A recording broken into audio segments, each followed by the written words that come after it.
ក្នុងគម្ពីរពេត្រុសខ្សែទី1ចំពុក5ខ8សាវកពេត្រុសបានរំលឹកយើងថាជួយដឹងខ្លួនហើយចាំយាមចុះព្រោះអរិយដែលជាខ្មាំងសត្រូវរបស់អ្នករាល់គ្នាវាតែងក្រវ៉ែលទាំងក្រហឹមដូចជាសឹងដើម្បីនឹងរកអ្នកណាដែលវានឹងត្របាក់លេបបាន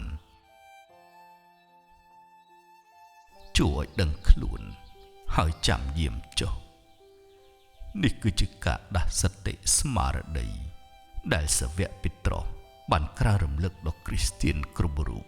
អំពីគ្រោះថ្នាក់ដ៏ធំដែលអាចនឹងកើតមានគ្រប់ពេលវេលាត្រូវឲ្យគ្រប់គ្នារក្សាវិញ្ញាណដែលប្រុងជានិច្ចព្រោះអរិយដ៏ជាខ្មាំងសត្រូវជាពួកមានអំណាចនិងជាម្ចាស់នៃសេចក្តីងងឹតវាតែងនឹកក្រវ៉ែលទាំងស្រែកក្រហឹមជាសំឡេងដ៏កាចសាហាវតើអ្វីជាសម្រែកក្រហឹមរបស់វានោះគឺជាបញ្ហានិងសេចក្តីខ្វល់ខ្វាយនៅលើផែនដីនេះដែលវាប្រើដើម្បីបន្លាចយើងរាល់ពេលដែលបញ្ហាទាំងនោះស្រែកក្រហឹមឡើងនោះវិញ្ញាណយើងចាប់ផ្ដើមជ្រួលច្របល់វិលវល់ឆ្លេឆ្លា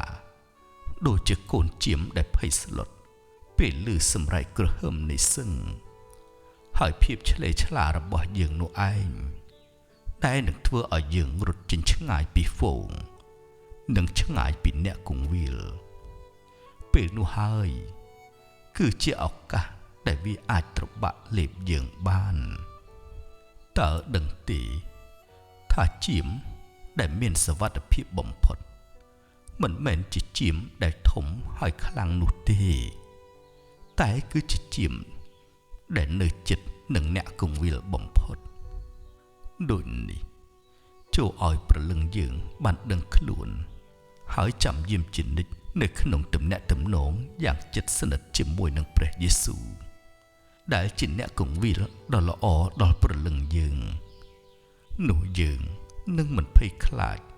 ចំពោះសម្រែកក្រហឹមរបស់អរិយសាតាំងនោះឡើយ